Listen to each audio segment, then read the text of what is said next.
Hello friends, cylinder பற்றாக்குறையினால் நாங்கள் அடுப்பில் சமைக்கிறோம். இன்றைக்கி சண்டேன்றதுனால அடுப்பில் சமைக்கிறோம். அது ஏன்னா நம்மளுக்கு சிலிண்டர் மிச்சப்படும்.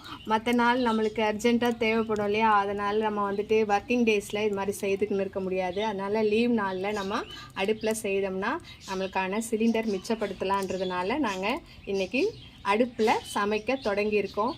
வாங்க பார்க்கலாம், வீடியோக்குள்ளே போகலாம். ஒலை கொதிச்சிடுச்சு. இப்போ அரிசி போட்டுக்க போகிறோம். நம்ம அடுப்பில் வச்சது ஒலை கொச்சாச்சு. இப்போ அரிசி போட போகிறோம். அரிசி எடுத்து போட்டாச்சு.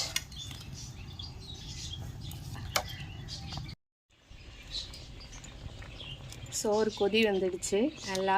இதை அடுப்பில் செய்கிறது எல்லோரும் கஷ்டம்னு நினைப்பாங்க. கஷ்டம் இல்லை. எல்லா பொருளும் நம்ம கிட்ட எடுத்துன்னு வந்து வச்சுக்கணும்னா சீக்கிரமாக நம்ம ஈஸியாக ஏற்றி இறக்கிட்டு போயிடலாம். இப்போ சாதம் கொதிச்சிடுச்சு. இது சாதம் சோனுக்குமாருக்கு தான் செய்துன்னு இருக்கேன். இன்னும் எங்களுக்கு வைக்கலை, எங்களுக்கு வைக்கணும்.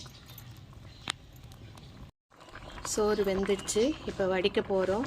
இப்போ வடிச்சிட்டு நம்ம என்ன செய்யலாம்னா, கறியாக இருக்குது இல்லையா பாத்திரம், அதை நீங்கள் வேறு எதுனா ஒரு பாத்திரத்தில் மாற்றிக்கலாம். சாதம் வடிச்சிட்டு மாற்றி வச்சுக்கிட்டிங்கன்னா உங்களுக்கு ஈஸியாக இருக்கும். இது நம்ம அவசரத்துக்கான இது மாதிரி நம்ம இதையும் பயன்படுத்தணும். நம்ம கேஸ் ஸ்டவ்வில் தான் செய்யணும் அப்படின்னு இருக்கக்கூடாது. நம்ம சூழ்நிலைக்கு தகுந்தா போல் மாறிக்கிறது நல்லது. பாருங்கள், சாதம் வடிச்சிட்டேன். அவ்வளோதான், ஈஸியாக முடிஞ்சிடும் வேலை. நம்ம என்ன சொல்கிறது, கேஸ் ஸ்டவ்வில் தான் வைக்கணும் அப்படின்றதுலாம் இல்லை. சூழ்நிலைக்கு தகுந்த மாதிரி உங்கள் இடம் இருந்துச்சுன்னா, எங்களுக்கு இடம் இருக்குது, நல்லா தாராளமாக இடம் இருக்குது. அதனால் அடுப்பு வச்சு சமைக்க முடியும்னா கண்டிப்பாக நம்ம இது மாதிரி யூஸ் பண்ணுறதுல தப்பு இல்லைங்க. எந்த சூழ்நிலையும் நம்ம வாழ பழகிக்கணும். அடுப்பில் சோறு செய்துட்டு வந்தாச்சு. இப்போ இது கறியோடு எங்கள் கிச்சனில் வைக்க வேண்டான்றதுனால நான் என்ன பண்ண போகிறேன்னா, நான் ஹாட் பாக்ஸில் மாற்றிக்க போகிறேன். நீங்களும் இது மாதிரி மாற்றிக்கலாம். பாருங்க, இது போல் நம்ம மாற்றிட்டோம்னா அவ்வளோதான்.